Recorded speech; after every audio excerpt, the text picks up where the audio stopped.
नमस्कार।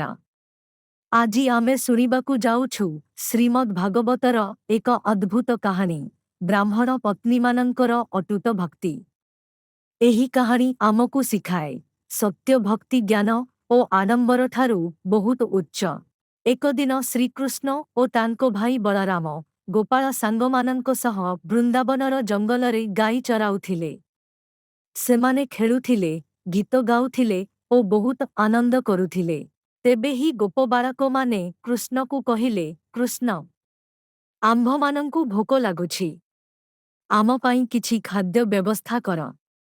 श्रीकृष्ण हसीदेले आउ कहिले, निकटरे किछि ब्राह्मण यज्ञ करुछन्ति, तुमे सेठाकु जाई खाद्य माग। ओम अग्निमिले पुरोहितम यज्ञस्य देवर्द्वे होता रत्नता। गोपाल सांगमाने ब्राह्मण मानंको पाखकु गले आउ कहिले, हे ब्राह्मण माने श्रीकृष्ण ओ बलराम निकटरे अछन्ति, आम्भमानंकु भोक लागुछि, दयाकरी किछि खाद्य दियंतु। किंतु ब्राह्मण माने यज्ञ ओ मंत्र पाठरे व्यस्त थिले। सेमाने भाबिले एमाने साधारण गोपाल छुआ माने। सेमाने कौनसी उत्तर देलेनी। गोपबालक माने दुखित मनरे फेरी गले आउ कहिले, कृष्ण सेमाने आमकु खाद्य देलेनी। श्रीकृष्ण हंसी की कहिले, चिंता करनी, एबे तुमे ब्राह्मण मानंको पत्नी मानंको पाखकु जाओ। तेबे गोपबालक माने ब्राह्मण मानंको पत्नींको पाखकु गले।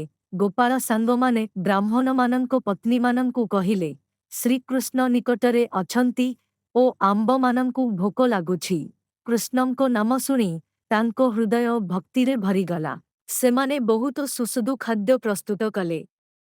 तांकर पतिमाने रोकिबाकु चेष्टा कले, किंतु सेमाने कृष्णंकु देखिबाकु जंगलकु दौड़ीगले। सेमाने जंगलरे श्रीकृष्णंकु देखिले।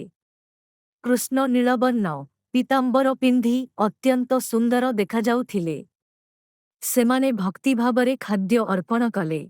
श्रीकृष्ण कहिले, तुममानंकर भक्ति मोते बहुत खुशी करिछि, एही खाद्य आमे समस्ते मिसी खाऊ। ब्राह्मण पत्नी माने कृष्णंको सहित रहिबाकु चाहुथिले, किंतु कृष्ण प्रेमरे कहिले, तुमे घरकु फेर, तुमर भक्ति मोते प्रसन्न करिछि। ब्राह्मण पत्नी माने ब्राह्मण मानंको पाखकु गले।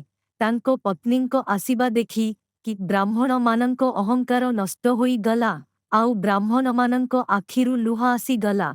परे ब्राह्मण माने बुझिले जे तांकर पत्नी मानंकर भक्ति सत्य थिला। एही कहानी आमकु सिखाए कि केवल ज्ञानर अहंकार रे भगवान खुशी हुअंती नाही। भगवानंकु खुशी करिबा पाई सबुठु आवश्यक हेउछि सत्य भक्ति ओ प्रेम। धन्यवाद।